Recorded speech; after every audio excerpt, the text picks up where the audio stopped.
Arkadaşlar merhaba, kanalıma hoş geldiniz. Bugün sizlerle gribe ve nezleye karşı bal, zencefil ve limon kürü yapacağız arkadaşlar. Malum kış aylarındayız.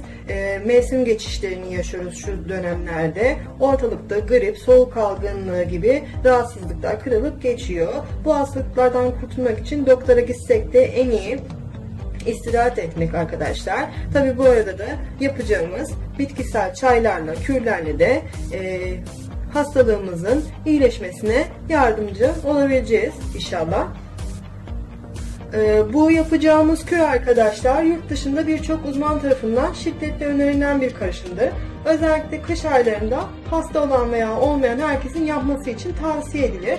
Hiçbir zararı veya yan etkisi yoktur. Tabi içlerinden herhangi birine bir alerjiniz yoksa diye bir dipnotta düşmek istiyorum. Doğal bir takviye ve koruyucu kalkanıdır arkadaşlar. Grip, nezle, öksürük, mide üşütmeleri, soğuk algınlığı ve vücut direncinin düşmesine karşı mutlak surette bu kür tüketilmelidir. Evimizde bulunduracağımız malzemelerle, bu 4 malzemeyle yapacağımız bu kolay karışımla hem vücudumuzun direncini koruyacağız, hem var olan hastalığı da yenmesine yardımcı olacak arkadaşlar. Bunu kullandığımızda arkadaşlar öksürük tedavisinde de kullanabiliriz. Öksürüğü azaltır ve keser. Mide bulantıları ve üşütmelere karşı da tedavi edicidir. Nezle ve gribe de çok iyi gelir. Vücudun direncini arttırır, virüsleri öldürür, vücudu virüslere karşı korur arkadaşlar. Peki yapılışı nasıl diye sorarsanız şimdi başlıyorum. Arkadaşlar bu kür için böyle bir kapaklı cam kavanoza ihtiyacınız var. Tabi normal kavanoz da olabilir. Ben böyle bir kavanoz tercih ettim. Zencefilimizin dış kabuğunu soyuyoruz arkadaşlar.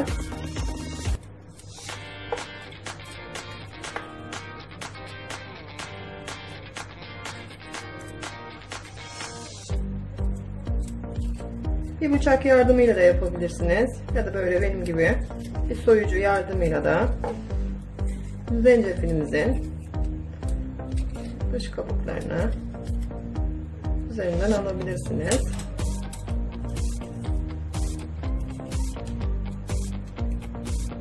Bu büyüklükte bir zencefil yeterli arkadaşlar. Şöyle kötü taraflarını da bıçakla almak istiyorum. Kokusu muhteşem arkadaşlar. Zencefil sadece böyle kürler için de değil, çorbalarınıza da kullanabilirsiniz. Tam bir şifa kaynağı. Zencefilimi soydum, yıkadım arkadaşlar. Bunu küçük parçalar halinde doğrayalım.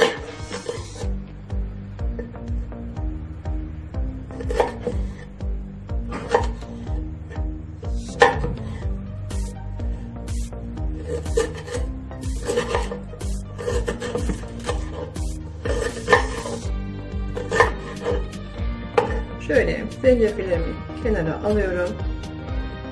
Daha sonra limon kullanıyoruz arkadaşlar. Limonumun uçlarını aldıktan sonra arkadaşlar limonumuzu da yıkadık. Limonumu küçük parçalar haline ayırıyorum. Kabuklarıyla birlikte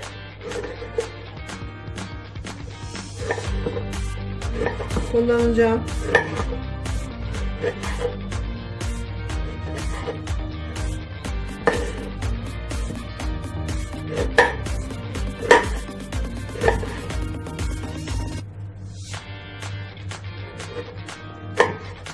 Sulu sulu bir limonumuz varmış arkadaşlar.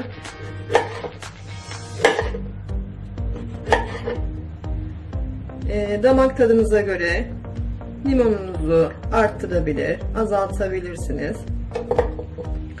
Şimdi kabımı alıyorum arkadaşlar. İçine ilk önce limonlarımın bir kısmını, zencefilimin bir kısmını, yine limon, zencefil bu şekilde bütün malzemelerimizi yerleştiriyorum. Bunun bir sırası yok. Ben şu anda istediğim şekilde malzemeleri koyuyorum.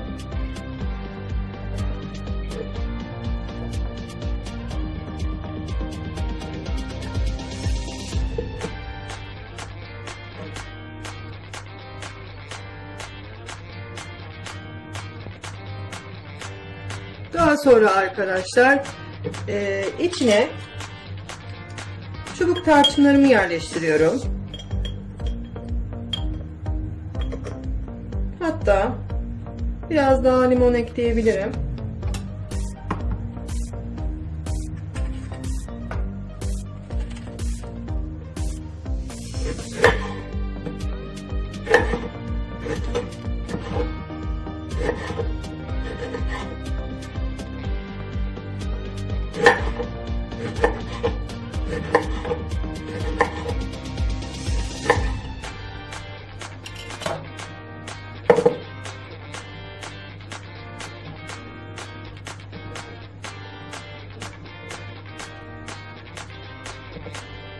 Limonlarımızı yerleştirelim.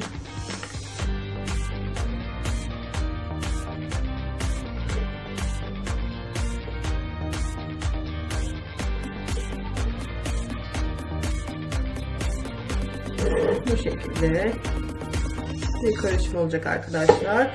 Ve üzerine balımızı ilave edelim arkadaşlar. Doğal olması tercihimiz ama tabi doğal bal bulamıyorsanız marketlerden alacağınız balı da yapabiliriz.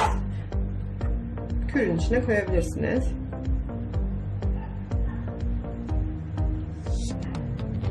Balımızı kürümüzün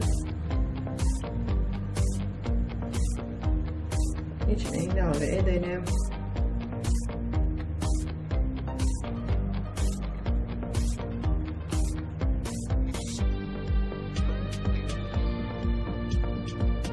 Arkadaşlar tam bir şifa kaynağı.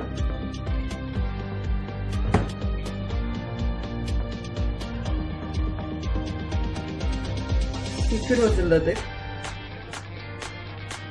Arkadaşlar çocuklarınızda gönül rahatlığıyla kullanabilirsiniz. Çocuklarınıza verdiğinizde tatlı kaşığıyla vermenizi tavsiye ediyorum. Sabah akşam verebilirsiniz.